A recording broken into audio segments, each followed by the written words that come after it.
Krishna Bengali kitchen. আজ আমি আপনাদের সঙ্গে শেয়ার করব ইলিশ মাছের মাথা দিয়ে কচুর শাক।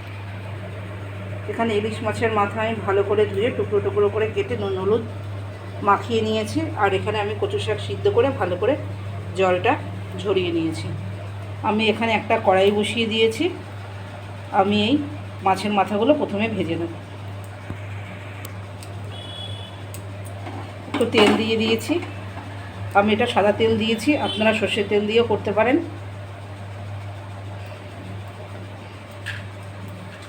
আর এখানে আমি একটু জিরে আর একটু শুকনো লঙ্কা ফোড়ন দিয়ে দিচ্ছি।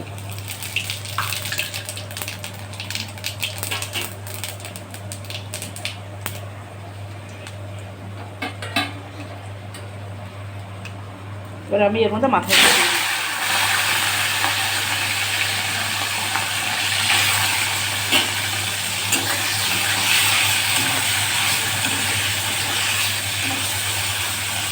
ইলিশ মাছের মাথা যেহেতু আমি খুব বেশি ভাজবো না, এটা আমি অল্প ভাজবো।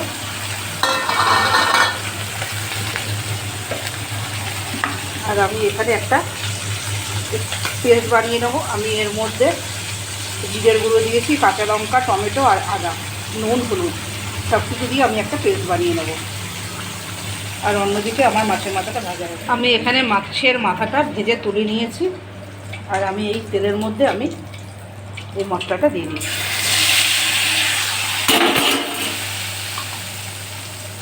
এবার মশলাটা আমি ভালো করে ভেজে নেব। তারপরে আমি এর মধ্যে কচুর শাকটা দিয়ে দেবো। থেকে তেল বেরিয়ে গেছে, মশলাটা ভাজা ভাজা হয়ে গেছে। এবার আমি এর মধ্যে এই কচুর শাকটা দিয়ে দেবো।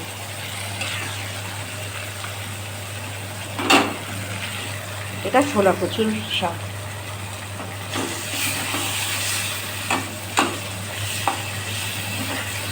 কচুর শাকে একটু লঙ্কা, একটু তেল, একটু মিষ্টি একটু বেশিই লাগে, তাহলে টেস্টটা খুব ভালো হয়। এবার আমি এটা ভালো করে ভেজে নেব। শাকটা কড়াই ছেড়ে দিয়েছে, শাকটা ভাজা ভাজা হয়ে গেছে। এখন আমি এতে চিনি দিয়ে দিচ্ছি। আমি একটু মিষ্টিটা বেশিই দিলাম, আপনারা আপনাদের মতন দেবেন, কিন্তু কচুর শাক একটু মিষ্টি মিষ্টি খেতে ভালো লাগে।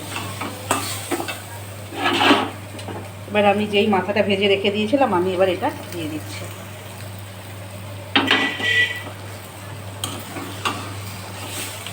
এই রান্নাতে যদি আপনাদের ভালো লেগে থাকে, লাইক শেয়ার কমেন্ট করবেন। এতক্ষণ আমার সঙ্গে থাকার জন্য ধন্যবাদ। আমাদের এই রান্নাটা কমপ্লিট। আমি 2-3 মিনিট একটু নেড়ে নেব।